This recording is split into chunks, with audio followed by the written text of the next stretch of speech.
Assalamu alaikum wa rahmatullahi wa barakatuh. Okay, let's catch up on what's been going on in Europe lately. First of all, as I thought and as I said earlier, Russia stopping shipments through the Nord Stream pipeline, which they said was for technical reasons, was not for technical reasons. Now they've come out and said basically, we're not going to resume exports to the EU unless or until sanctions against Russia are lifted. So that's about 2 months earlier than expected, since it was going to stop either way once the European price caps took effect. Now, in other headlines, the second largest steel producer in the world has shut down a major factory in Europe due to high energy costs. Germany's largest producer of toilet paper has gone insolvent. Europe's largest aluminium smelter has reduced production by 22% due to high energy costs. Conservative estimates are that roughly 10% of all German manufacturing will shut down over the next 6 months. Ich kann mir vorstellen, dass bestimmte Branchen einfach erstmal aufhören zu produzieren. Personally, I don't see how the Schulz government can stay in office until the end of its term. Even if we're talking about the closure of 10% of German manufacturing, that's catastrophic, not only for the German economy, but across Europe.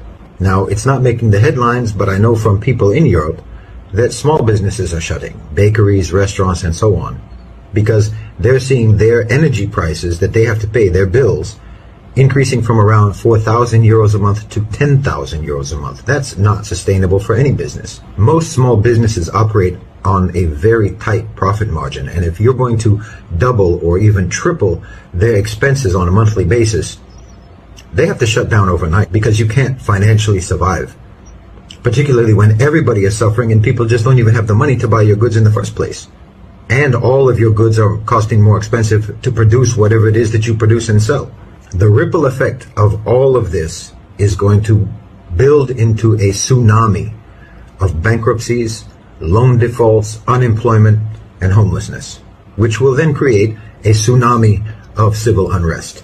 The EU is proposing mandatory restrictions on energy usage during peak hours. We will propose a mandatory target for reducing electricity use at peak hours. Already in Switzerland, according to the Federal Act on National Economic Supply, anyone who violates the energy usage restrictions could be subjected to a fine or even imprisonment. So you could literally go to jail for leaving your lights on too long. Now that's in Switzerland, but you can expect that these same types of policies are going to spread across Europe. This is kind of like the COVID lockdowns, the iron-fisted imposition of neoliberal austerity measures on the population.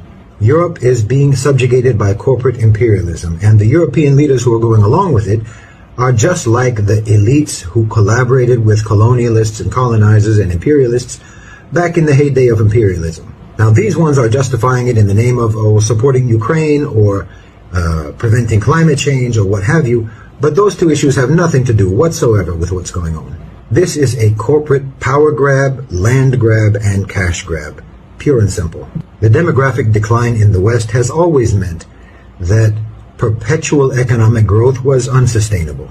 But the populations in the West have gotten used to a high standard of living, and now they're going to have to start to get used to third world standards of living, third world conditions, because corporations still demand perpetual profit growth. So everyone's economic health, financial well-being, standard of living, all of that has to be sacrificed to feed the appetite of corporations. Now, I'm talking about this and doing these updates about the deterioration of Europe, not only to convey to Muslims that Western-centric power is declining, because that doesn't mean what most people think it means.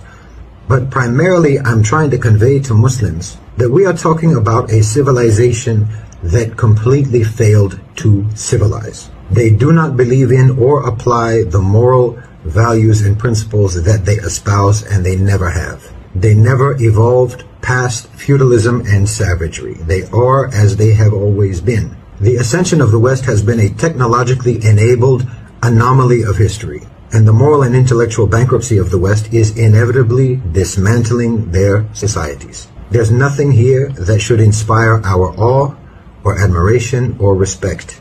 I feel sympathy with the average regular people in the West. They have been betrayed by their leaders. They are the victims of a civilization that failed completely to civilize them and to inculcate and nurture and cultivate in them genuine moral values.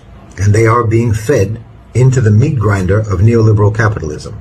It's not fair what's happening to them, but it is what it is. These have been failed societies for a very long time. What's happening now is that we're just seeing the material manifestations of that failure as the collective power and importance of the West deteriorates. So, should Muslims in Europe leave? Should they make hijrah? Well, everyone has to make that decision for themselves. That's a personal matter. But you have to know that the situation is going to get very hard and it will be very dangerous for Muslims. We are a ready-made scapegoat community. But you should also know that over the next several years, the conditions in Europe will probably be the best conditions for making da'wah that we've ever seen in Europe. So everybody has to decide for themselves and what's best for themselves and their families. Muslim civilization has remained intact with or without the Khilafah, with or without economic or military power, and under the burden of Western colonialism and domination. The Muslim civilization has remained intact throughout. So the collapse of Western civilization in Europe certainly will open the door for greater influence for Islam and Muslims on the continent. But it is going to be a very turbulent time, and Muslims should do everything they can to be prepared for it. Jazakum Allahu khairan wa assalamu alaikum.